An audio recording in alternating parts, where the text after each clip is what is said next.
Rock legend Janis Joplin tragically died on 52 years ago, on October 4, 1970, becoming one of the first members of the infamous 27 Club, a collection of musicians who died at the age of 27, which includes Kurt Cobain, Amy Winehouse and Jimi Hendrix. Despite her short career, the singer was worth millions and would go on to earn millions more post-mortem. But with no husband and no children, where did the musician's money go? Joplin, like many in the 27 Club, has arguably become more famous in death than she was in life and has since earned a substantial amount in royalties. Celebrity net worth estimates that Joplin was worth $250,000, £219,000, at the time of her death in 1970, roughly $1.7 million. £1.4 million today after adjusting for inflation. While this is somewhat meager in comparison to her contemporaries, Joplin's fortune is believed to have grown to $5 million, £3 million, since her death. Joplin died in 1970, but the richest calculates through her record sales that the very next year her music earned $6 million, £2 million, for her second solo album Pearl, which was released 3 months after she died.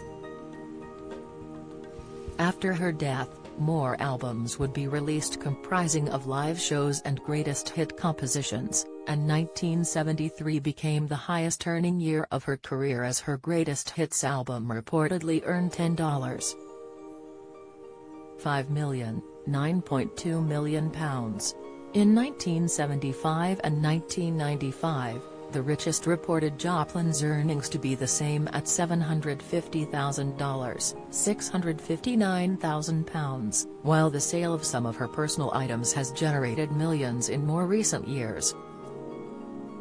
One such item was her personalized 1964 Porsche 356, which earned $1.76 million. £1.5 million in 2015 according to CNN Business.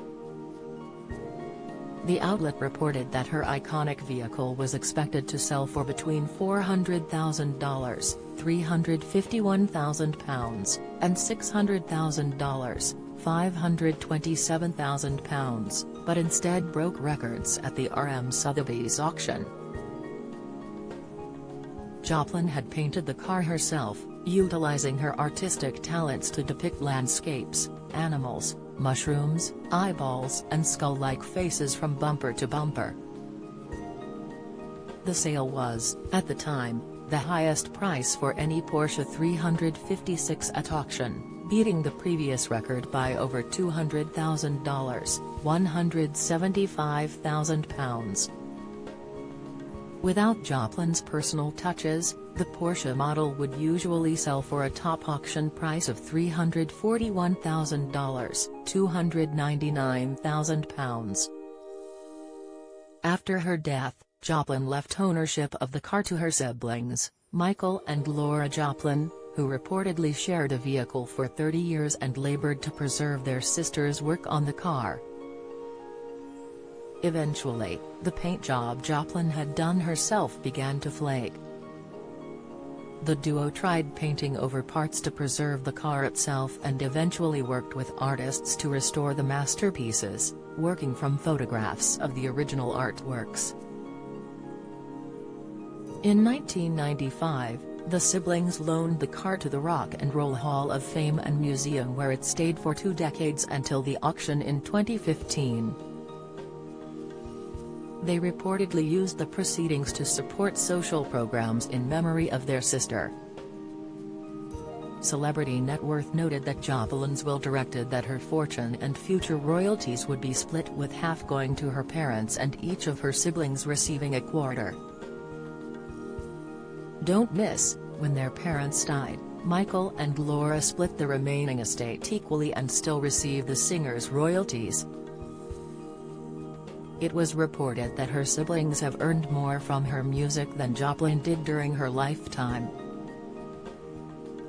The car also holds incredible sentimental value for fans, as its uniqueness meant they could always track where the star was and reportedly left her notes under the windshield wipes. Unfortunately, the car's distinctiveness is also what led her manager, John Cook, to find her body on October 4, 1970.